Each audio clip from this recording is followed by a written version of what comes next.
For most of my life, I kept this interest hidden. I was known as a world champion angler, competing around the world, building a career, and living an ordinary life. But behind all of that, ever since growing up in the 1960s and 70s, I had always been fascinated by the mystery of UFOs.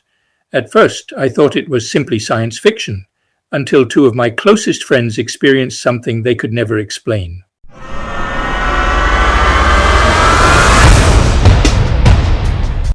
Their encounter made me begin to question whether the phenomenon might actually be real. As someone with an inquiring mind, and as a person who has spent much of his life writing books and researching subjects in depth, I began looking closer to home. I spoke with friends, neighbors, family members, and ordinary people from my local area.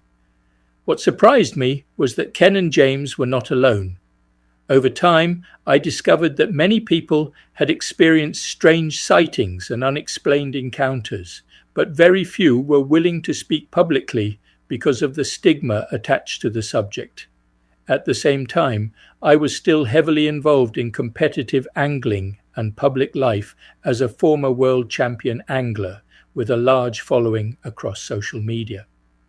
For many years, I chose to keep my interest in UFOs private. However, after retiring from major competitions and full-time work around 5 years ago, I finally decided to explore the subject more openly. The more research I carried out, the more questions I found myself asking. Eventually, I wrote a book and created a website called The Aliens Master Plan, a project dedicated to exploring one of humanity's oldest and most controversial questions: are we truly alone? The turning point came when two of my closest friends, Ken and James, experienced something neither of them could explain. This was not a story from the internet. These were people I had known and trusted for years. They witnessed a strange object unlike anything they had ever seen before.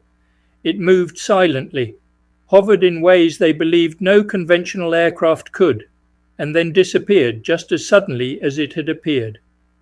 What affected me most was not simply what they described, but the sincerity in the way they described it. Neither of them wanted attention. Neither wanted ridicule. In fact, for years, they rarely spoke about it publicly at all. Their experience stayed with me, and it became the starting point for my own research into the UFO phenomenon. One of the reasons I began uploading old archive films, interviews, newspaper clippings, and historical footage to the channel was because I realized how much important material was slowly disappearing with time. Many of these broadcasts and reports were once discussed openly on television, radio, and in newspapers, yet today much of it has been forgotten or lost to newer generations. I do not present these archives as absolute proof. Instead, I see them as part of a much larger historical record, documenting humanity's long-standing fascination with unexplained aerial phenomena and the possibility that we may not be alone. By preserving and discussing this material, I hope to encourage open-minded research, respectful discussion, and curiosity about one of the greatest mysteries humanity has ever faced. Some people will always remain skeptical, others firmly believe. Personally, I believe the truth may lie somewhere between what we know and what we have yet to understand. When I first started putting pen to paper to formulate my book, I honestly had no idea what I was eventually going to call it. But after many hours, days, and years of research, delving into historical records, witness testimonies, ancient mysteries, and modern UFO encounters, I slowly began to form a much bigger picture in my mind. The more I researched, the more I came to believe that there appeared to be some kind of long-term pattern, almost a plan. Over time, many of the things I discovered led me to question whether humanity itself, Homo sapiens, may have been influenced or guided as part of something far greater than we currently understand. Realizing this, I eventually named the book The Aliens Master Plan. Having been involved in pioneering websites during the early years of the internet, it felt natural that the project should also become an online platform. The website would eventually grow to include videos, research articles, historical archives, links to publications, and discussions across social media groups. As I continued my research, something unexpected began to happen. People started opening up to me. When I first began writing the book, I needed help organizing and editing my notes, so I approached a neighbor who had experience in that kind of work. To my surprise, she told me that both she and her husband had witnessed a large triangular UFO slowly passing over their house several years earlier. On another occasion, a friend came to see me for advice about writing his own project, as I had previously written books on other subjects. When I explained what I was researching, he quietly told me that he and 6 co-workers had once witnessed a huge cigar-shaped object high in the sky while working in West Wales. He described seeing 5 bright shining objects emerge from the larger craft before shooting across the sky at incredible speed. He believed the larger object may have acted like some kind of mothership. The sighting remained deeply fixed in his mind, as it did for the other men who witnessed it that day. Even my own brother shared an experience with me. While stargazing near Lavernock, close to Barry Island in South Wales, he and a friend observed strange lights zigzagging across the night sky in ways that no conventional aircraft could possibly move. He later told me, "It didn't seem of this world." During my research, I also spoke with the landlady of my local snooker club, who described regularly seeing bright lights zigzagging across the skies near her hometown of Pembroke in West Wales. The deeper I looked into the subject, the more ordinary people I encountered who quietly carried their own unexplained stories.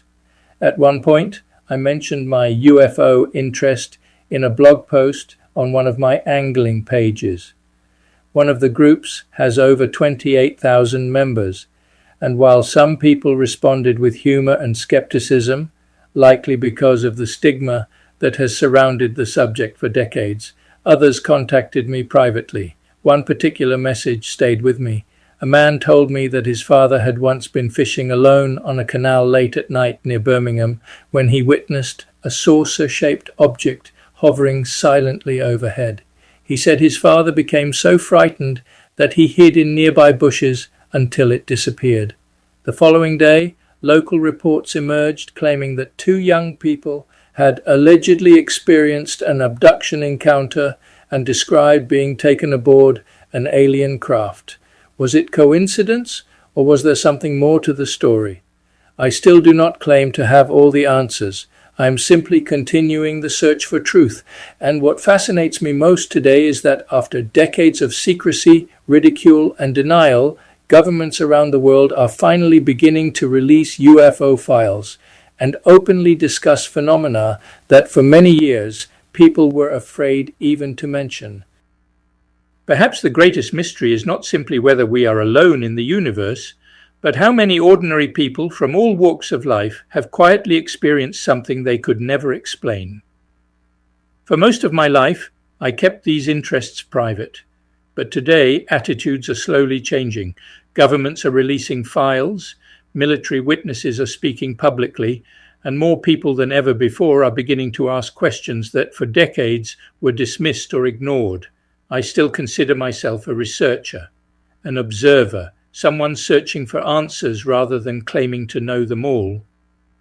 The Aliens Master Plan was created to explore those questions openly, through archive footage, historical records, witness testimonies, and honest discussion. Whether you are a believer, a skeptic, or simply curious, I invite you to join me on this journey into one of humanity's greatest mysteries. And if you enjoy this type of content, please consider subscribing to the channel, liking the video, and sharing your own thoughts and experiences in the comments below. Because perhaps the truth is still out there waiting to be discovered.